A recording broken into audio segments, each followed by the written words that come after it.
2. Minutes from the last meeting. Did I see those? Where did I see those? Did I see those? Did anyone see them? I'm blanking. I wrote them and I sent them to the clerk. Well, I do not doubt that. I just don't. Did anyone else look at them? Because I have not. At least nothing that. What date was that one? That was May 17th. Yes, that is on the website. I saw that one. Okay. I may have seen it and then just blanked on it. Let me just look at it. Anyone have any questions on that?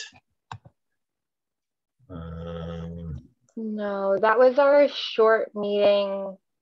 It was just Glenn, myself, and Ira, and we were just reviewing the report document, and then we. That's right. That's why. And then we ratified it, so that's probably why you're not. I did remember seeing it. Yep. So, where are you guys? Yes. So, thank you for saying that. That's how I recall, and I did read it, but I was not there. So, I will call for a motion to accept the minutes as presented. So moved. Any questions, discussions? Thank you. Second, Andrea, any questions, discussion? Is Ira not on? Not on. Not on. Okay. But we have somebody from the public. Okay. Well, this while I wasn't there, I think I can still vote on it, even despite the fact that I have read them, but if that I've not been there. So all those in favor by saying aye? Aye. Aye. Okay, motion passes. Okay. J-Dub, who are you? You're on mute. If you can identify yourself, that would be wonderful.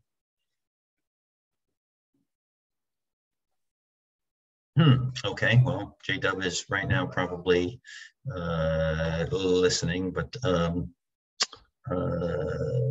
so let's jump right in. Thank you again for everybody in your efforts 2-3 weeks ago when we presented to the Board of Selectmen. I think that was great.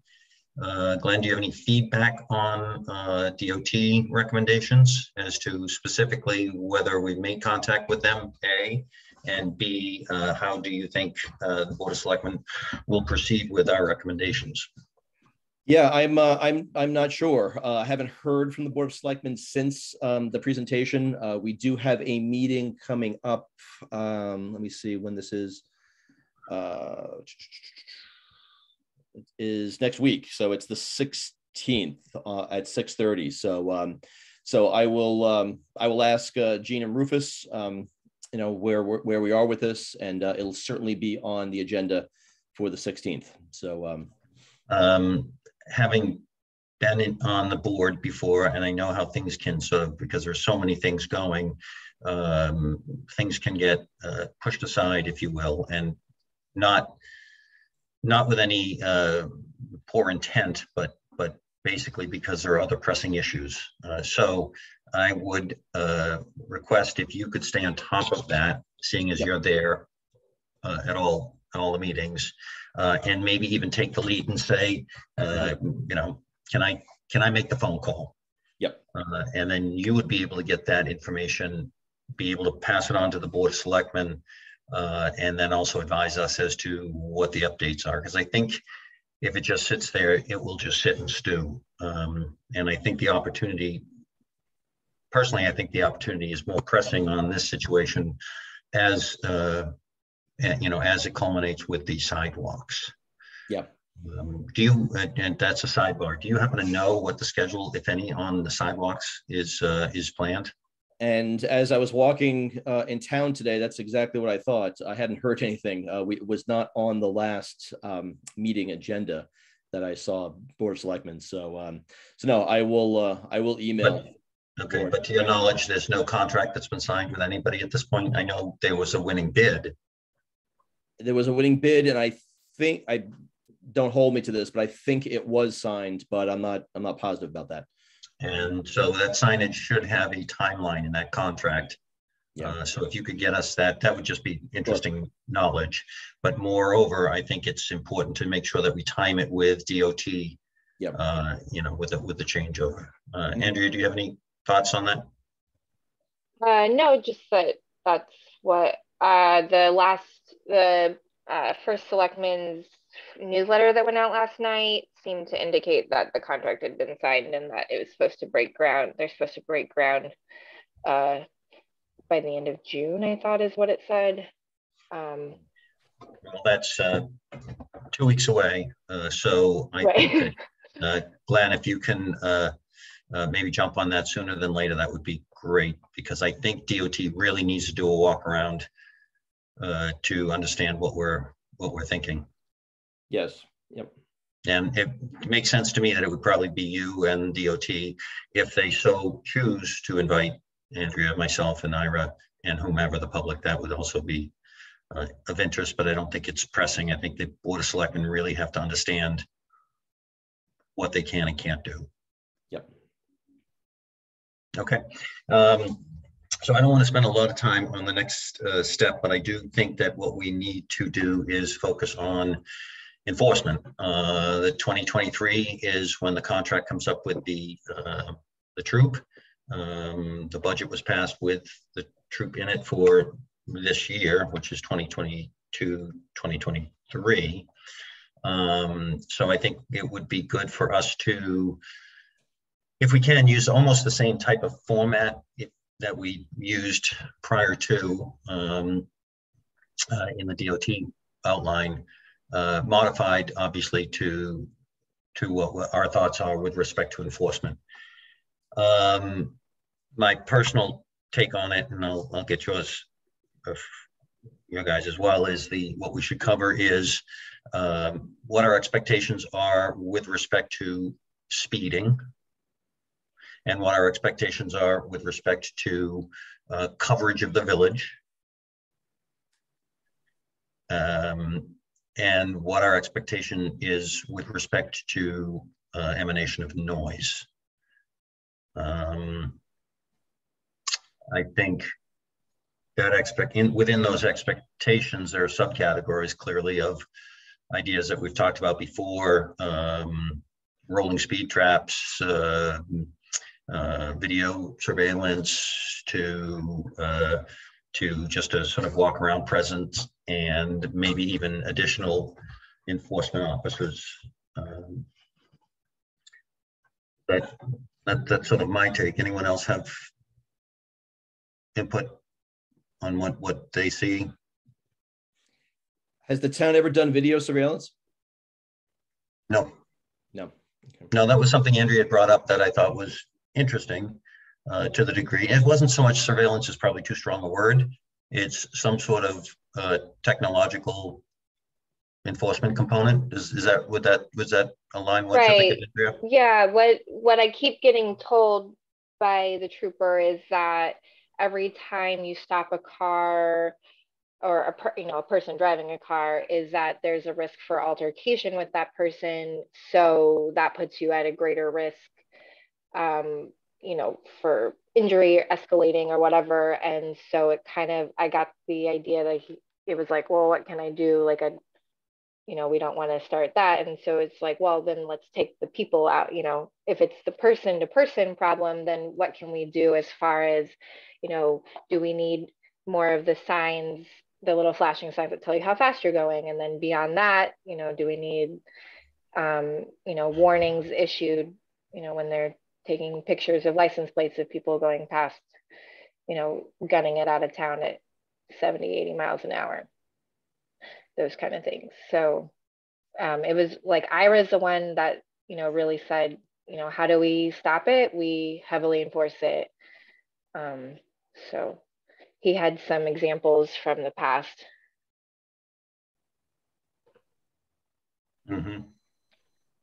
Well, was it, Glenn, am I remembering correctly that in your discussions with Andrew that it wasn't Andrew, but specifically somebody from the troop would love to talk with us? And again, we're running into the same thing of speaking with a subcommittee is not ideal. Speaking with the Board of Selectmen is ideal. So I think all of this should be focused much like we did with DOT, on engagement with the person who's in charge at the troop, recommending to the selectmen some sort of dialogue. And I think that's what we need to shape. That dialogue, again, and by next meeting, I think what we should all just have outlined our ideas as to, and it's pretty much a rehashing of what we talked about before, but just a consolidation so we can put it into words and specific requests. Again, what's nice is it's not as timely as the sidewalks, but it is timely with respect to getting geared up for next year's cycle of a contract. And I've, given the fact that the budgetary component of the trooper program has grown considerably, I have heard people say, question, if we're not going to get enforcement, why do we need it? That's a personal decision or question from everybody. I don't know if it's so much the subcommittee's perspective right now, nor should it be even a recommendation. I think we need to work within the guidelines of what we have. We have a trooper program, and whether you like it or not, or think it's effective or not, we have more specific goals in mind, which is we have a trooper program. We'd like to see enforcement based on X, Y, and Z. Does that track with everybody? Yeah, I think so. Okay. Anyone want to have any additional thoughts on as to how you want to attack this? I mean, are you thinking like a document like we've done previously? So just about enforcement and what we can do. Yep, and I think broken down, it's not going to be as extensive as the signage issue, because there were multiple layers within that signage. I think what we should talk about is enforcement. So to that order, maybe we just have everybody think about something specifically. Anyone have, I have a thought that I would sort of explore the concept of village patrolling, if you will, meaning how much time is spent downtown, and personally, I would like to see our resident trooper walking the streets, going in and out of stores, and so I would reach out to. I'll reach out to the Chamber of Commerce and get their perspective on that. I think just a police presence downtown. I mean, heck, we walked around town. We're not even police officers. We had a couple of clipboards and everybody was sort of slowing down and things like that. So I think if our little subcommittee can walk around a person who's a little bit more noticeable, would have some considerable effect. Do you guys have thoughts as to what you might want to tackle here? So what's up for grabs are speed traps or speed enforcement. Maybe that traps is the wrong word. Sort of, I don't know what they call them, but those kind of events where you have 1 or 2 or 3 times a year where there's an enforcement effect, and any other ideas you can say. I can spend some more time looking into the state laws regarding camera ticketing and if it's even feasible, cost-wise, ordinance-wise, that kind of stuff. Okay, that'd be great. That would be great. Kind of like the the signage in the crosswalks, which we've done before. Is that something to even we should look at again or no? Which signage? We did. Didn't we put? It was slow pedestrians. Yeah, it was every weekend, right? There were Ira was putting those things in the road. Oh yeah, that was in the signage for DOT. That's less of a trooper. Again, it's enforcement. It's either ticketing or presence. Or maybe, Glenn, if you wouldn't mind jumping into the idea of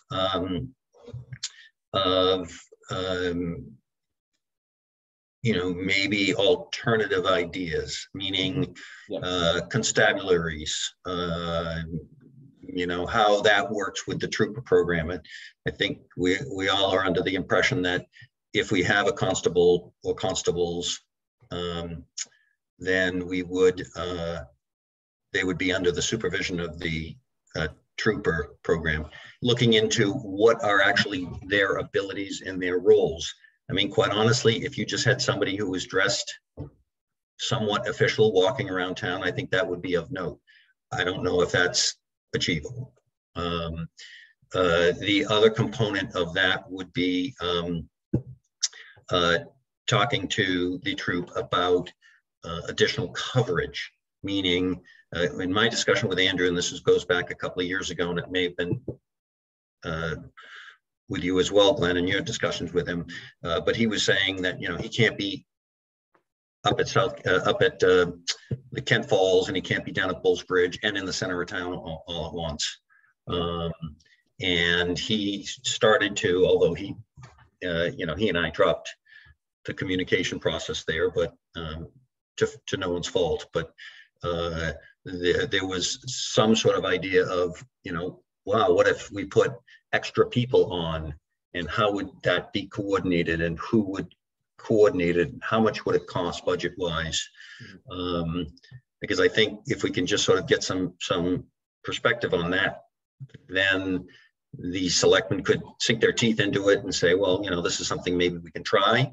I don't know about you guys. Is it something that we figure out it's from maybe spring to fall, and then knock it off from the winter months? That kind of idea. Okay, I can look into that. Okay. I think this will be a little bit easier in terms of, with respect to the DOT, because it's a little more focused and refined. And then what I'll do is I'll ask Ira to look into the noise component of it, seeing as he's not only a motorcyclist himself, but often rails against the motorcycles being so loud. So I think with the 4 sort of components, just to recap, some sort of presence downtown, technological assistance, secure, not just help me here, technological. Taking the people out. We can use robots to take pictures. Technological use of technology. How about that? 3 additional person power, if you will, and then the noise component we can see, because I think from what I understand about the noise component, the troops are sort of saying, well, it's really challenging for us to be able to monitor it, which I believe is true. And if indeed the town has to purchase for the trooper program some sort of device or some sort of process, maybe we can look into that. But I'll have Ira jump on that for us. Ira did put it's in our shared folder. There is he was able to find the current laws about it, but I don't know that. So then expanding on that, answering the question of then how do we deal with the laws that are currently on the books? Yeah. And I think between the 4 of us, while we can identify and maybe look at the laws and look at how it sees, maybe even, as I said, going beyond that, can we get public participation whereby stores are saying, please, I think when you say ride, there's an implication that it's just motorcycles, because motorcycles ride and cars drive, but some sort of verbiage that's all encompassing with respect to loud music, loud mufflers, be it a truck or one of the zip cars, if you will, or motorcycles. I think we need to make it all encompassing and not just pick out people, because I think, at least my experience is, most people want to be respectful, and oftentimes it's just mindless. And if we can address and get 99% of it, then I think we can all live with the small percentage that affects us, and maybe even somehow curtail that too. All make sense? Yeah. Yep. Okay, so by next week, hopefully we can just have ideas written down, jotted down, bounce them around. Anything you want to write down and put in the public space, let's do that too. Just a week from now is Board of Selectmen at 6:30. It's our second meeting of the month. So okay, so let's bump it to that following week, which is the following 23rd. Week is the 23rd. 23rd. Okay, that sounds good because that'll give people enough time and a little bit more breather time during this crazy little summer. Yeah. Good. I just thought of something. When you look at the I guess patrolling down in the village, is there some kind of like data that they're keeping to say how many man hours that they're putting or person hours that they're putting towards certain areas? Not saying exactly when, like I know it's not like safe to say we will only be at Kent Falls on Monday, Friday, and Saturday or whatever, but like isn't there has to be some kind of record of where they're spending the time and like what percentage of the time, you know, they're answering calls that take them, you know, to this part of Kent and answering calls that take them to this part of Kent or down at Bulls Bridge. Like, is there that data? Is that part of what you're saying you're gonna work on, Chris? To my knowledge, if they have that data, they are not sharing it, they being the troop. And there's nothing contractual that says they have to share it. I think what they do is they patrol as they see patrolling is fit. So I will ask that. I know, Glenn, you looked into that a little bit and didn't really get much traction either, did you? I got a percentage of the time, and that kind of changes with the seasons and when people are at Bulls Bridge and the falls. Right. Yeah. Right. Right. So but percentages of time is all we need. You know, that's all we need to know. So we will get that, Andrea, but I'd like to work it in a different direction, which is much like we worked it with the DOT, is I think we should be recommending a certain percentage of time and based on what we think is appropriate for downtown. Now, what we're looking for, I believe, is to stimulate conversation between the troop and the Board of Selectmen such that they can say, well, we can't give you X percent, we can only give you blah, blah, blah. And if there has to be pushback and say, well, no, we demand that, and that's going to be written into a contract, well, I think that's where we need some, some specific understanding as to where and how we're going with this. I guess where I'm coming out on this is, while I understand that the troop has to have flexibility, I don't argue that. I think there has to be a little bit more reaction to the town's specific needs, and I don't know whether that's achievable given the program that we have set up, and that's why Glenn can look into what are alternatives and what are maybe supportive components to that.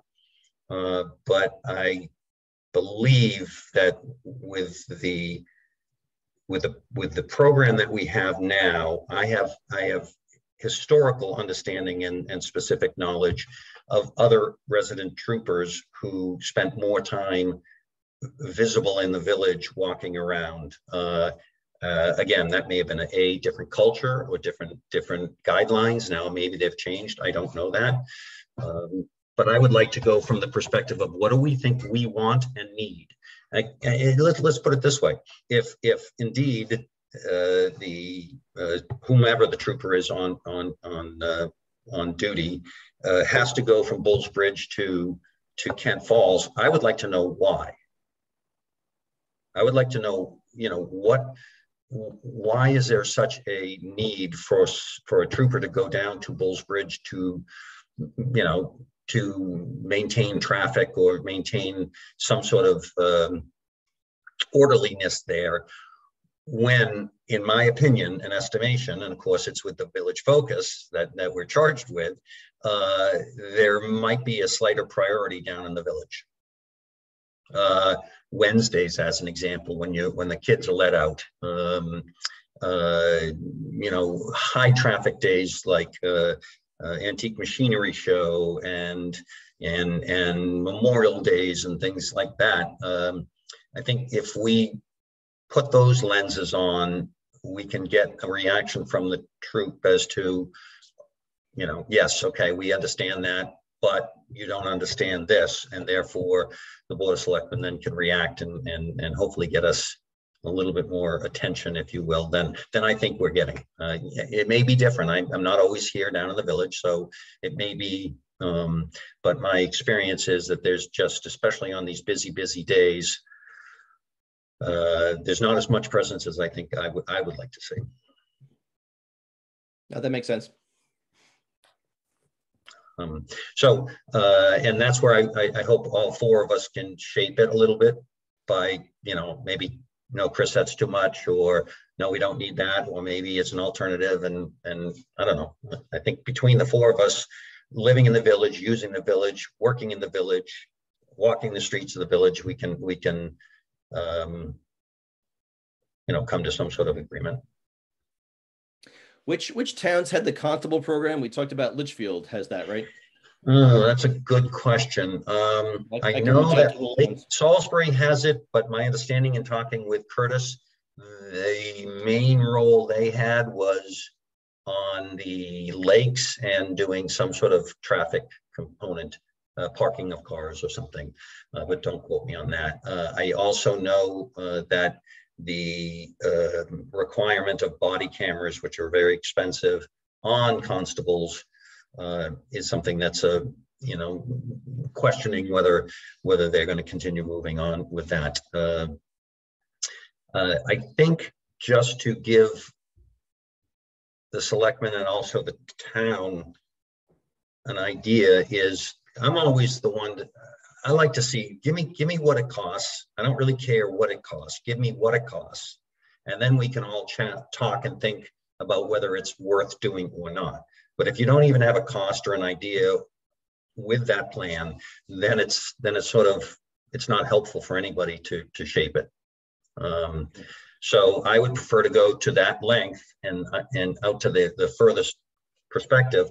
And even if it's a crazy idea, like, oh, well, hire retired troopers or who come in and work on a per diem basis. What's that going to cost? What's that impact to the town? You know, or volunteers or whatever it takes. And then we can winnow it down, and the selectmen then can really make decisions as to what they think is the best way to do that. And I think that's true with enforcement. I think it's true with cameras. I think it's true with noise. I think we just need to give them the costs, the outline, and suggestions as to what we think we can put forward. And, you know, I mean, that's really all our job is to do, is to explore them, give them ideas, and make a recommendation. All right, so with that, let's plan on the 23rd meeting. And again, we like to keep these pithy and to the point, and no more than an hour. So I appreciate you guys working through the summer. Maybe what we do, because again, this is not super pressing, but what really would be good for this group to do is to keep your eyes, ears open during this busy season, and come up with, anecdotally, of course, traffic concerns. We know about the speeding. We've talked about that and that signage, but it's, I think it's important to figure out how we might be able to, where are the sort of the tender spots? We know that the flats, going by Andrea's house and going down the flats, is a tender spot. I think it's more pressing, honestly, than north where I am, even though north where I am, it does get, you know, you do get some speed going up. I don't think it's as dangerous, honestly, as down where Andrea is. We had somebody say that they were slowing down to turn onto South Commons to turn left, and somebody went around them in oncoming traffic. Oh. And as they were turning left, and like, oh my, and I was like, what? Like, why? That's just nutty. Yeah, so to that degree, that's what I'll be focused on, is talking to Kent Affordable Housing, talking to the Kent Chamber of Commerce, talk to John Casey and his, his group. These entities that use use that corridor and are heavily affected by it, I think are important. Again, I don't think we want to try to scare anyone away. We just want to make it a little safer. Yeah. So, great. okay. Any other thoughts, comments, questions, or concerns? J-Dub, you have any comments from the public? I think this is Jeremy. Jeremy Dubray. Jeremy Dubray. Could be Jason Dubray too. Anyway, okay. Hearing no other conversations or comments or questions, make a motion to end the meeting. So moved. Bye, guys. Thanks. And thank Bye. you.